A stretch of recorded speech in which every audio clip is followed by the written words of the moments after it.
নমস্কাৰ জয় জয়তে সমূহ পূবলাহিংবাসী ৰাইজলৈ মোৰ ফালৰ পৰা আন্তৰিক শ্ৰদ্ধা ভক্তি জ্ঞাপন কৰিছোঁ। আপোনালোক সকলোৱে জানে অহা 2 মে' তাৰিখে আমাৰ যি পঞ্চায়ত নিৰ্বাচন অনুষ্ঠিত হ'ব।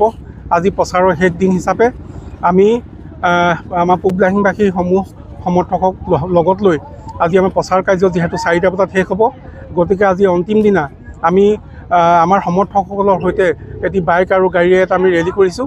আশা ৰাখিছোঁ জনসাধাৰণে আমাৰ বিজেপি চৰকাৰখনৰ উন্নয়নমূলক কাম কাজৰ প্ৰতি লক্ষ্য ৰাখি যাতে সমূহ ৰাইজে মোক ভোট দি মোক আশীষ প্ৰদান কৰিব বুলি আশা ৰাখিছোঁ।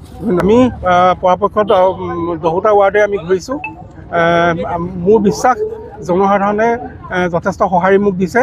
মই আশা ৰাখিছোঁ তেওঁলোকে মোৰ প্ৰতি গত 5টা বছৰ মই যিহেতু পঞ্চায়তৰ সভাপতি হিচাপে আছিলোঁ আৰু প্ৰত্যেকখন গাঁৱতে বাৰু প্ৰায়বিলাক হৰি মন্দিৰ নামঘৰ হওক মই নামঘৰসমূহত অনুদান দিবলৈ চেষ্টা কৰিছিলোঁ আৰু বিভিন্ন সময়ত যেনেধৰণে হয় কেতিয়াবা কাৰোবাৰ কিবা এটা থাকি যাব পাৰে, কিন্তু পৰাপক্ষত মই সকলোকে সমদৃষ্টিৰে চাই সমভাৱে কামবিলাক কৰিবলৈ চেষ্টা কৰিছিলোঁ। তাৰ বাবে মই গভীৰ আস্থা আছে যে মোৰ ৰাইজে মোক সহায় কৰিব।